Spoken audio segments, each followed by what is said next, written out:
வணக்கம் ஃப்ரெண்ட்ஸ், நீங்கள் பார்த்துட்டு இருக்கிறது வணக்கம் கிரிக்கெட் சேனல். இப்போ நம்ம என்ன வீடியோ பார்க்க போகிறோம் அப்படின்னா, இப்போ நீண்ட வருடங்களை பார்த்தீங்கன்னா நம்ம இந்திய அணியில் ஒரு லெஃப்ட் ஹேண்ட் ஓப்பனராக களம் இறங்கிக்கிட்டு இருக்க ஷிகர் தவான் அவரோட ஓப்பனர் பதவியை பறிக்கும் முயற்சியில் பார்த்தீங்கன்னா இப்போ ரிஷப் பேண்ட் அவர் மும்முரமாக ஈடுபட்டு இருக்காரு.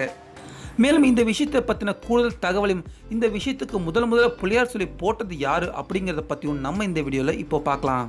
இப்போ கடந்த உலகக்கோப்பை ஆட்டங்கள் எல்லாமே நடக்கிறதுக்கு முன்னாடி இருந்தே இப்போ இந்த உலகக்கோப்பை ஆட்டம் வரைக்கும் நம்ம இந்திய அணியில் ஷிகர் தவான் தான் பார்த்தீங்கன்னா அவர் ஒரு நிலையான ஓப்பனர் பேட்ஸ்மேனாக விளங்கிக்கிட்டு இருக்காரு. இப்படி இருக்க இப்போ கடந்த சில நாட்களாகவே பார்த்தீங்கன்னா வேர்ல்டு கப் ஆட்டங்களில் ஷிகர் தவானோட ரிஷப் பேண்ட்டை ரோஹித் சர்மா கூட ஜோடியாக ஓப்பனிங் களம் இறக்கி விட்டா அது நிச்சயமாக இந்திய அணிக்கு மிகப்பெரிய பலமாக அமையும் அப்படிங்கிற மாதிரி சில கருத்துக்கள் பார்த்தீங்கன்னா உலாவ ஆரம்பிச்சிருக்கு. மேலும் இந்த கருத்துக்கு முதல்ல புள்ளியார் சொல்லி போட்டது யாருன்னு அப்படின்னு பார்த்தீங்கன்னா ஆஸ்திரேலியா முன்னாள் சுழல் பந்து வீச்சாளருமான ஷேன் வான் தான். இப்படி இருக்க இப்போ ஷேன் வான் அவர் தெரிவிச்சிருந்த இந்த கருத்துக்கு யாருமே எதிர்பார்க்காத அளவுக்கு பல பேர் பார்த்தீங்கன்னா இப்போ ஆதரவு தெரிவிச்சுக்கிட்டு வராங்க.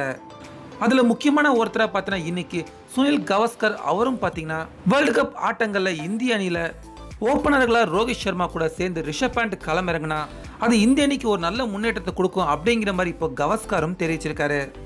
அதே போல் MS தோனியும் பார்த்தீங்கன்னா ரிஷப் பேண்ட்டுக்கு இந்த தொடரில் அவருக்கு ஓப்பனராக வாய்ப்பு தரலாம் அப்படிங்கிற மாதிரி கூறியதாகவும் இப்போ செய்திகள் வெளியாகிட்டு இருக்கு. இப்படி இருக்க இப்போ இன்னைக்கு பார்த்தீங்கன்னா இந்தியாவுக்கும் ஆஸ்திரேலியாவுக்கும் நடக்க இருக்க முதல் 3 ஒருநாள் கிரிக்கெட் போட்டிக்கான ஸ்குவாடை இப்போ இன்னைக்கு அறிவிக்க போறாங்க.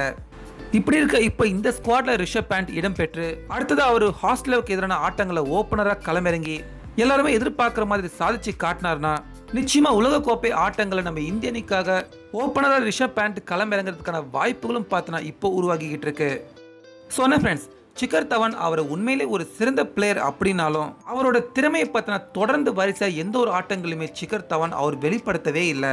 இப்படி இருக்க இப்போ அடுத்ததாக வர இருக்க உலகக்கோப்பை ஆட்டங்கள்ல ஷிகர் தவான் அவரோட ஓப்பனர் பதவியை பறிக்கிற நிலையில் தான் பார்த்தனா இப்போ ரிஷப் பேண்ட் அவர் இருக்காரு.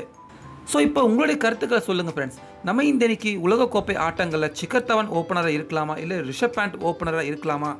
இப்போது இதை பற்றின உங்களுடைய கருத்துக்களை நீங்கள் மறக்காமல் நம்ம கமெண்ட் பாக்ஸில் பதிவு பண்ணுங்கள். மேலும் இந்த வீடியோ பிடிச்சிருந்தால் லைக் பண்ணுங்கள், ஷேர் பண்ணுங்கள். தொடர்ந்து இது போன்ற பல கிரிக்கெட் செய்திகளுக்கு மறக்காமல் வணக்கம் கிரிக்கெட் சேனலுக்கும் சப்ஸ்கிரைப் பண்ணுங்கள். மீண்டும் அடுத்த வீடியோவில் சந்திக்கலாம்.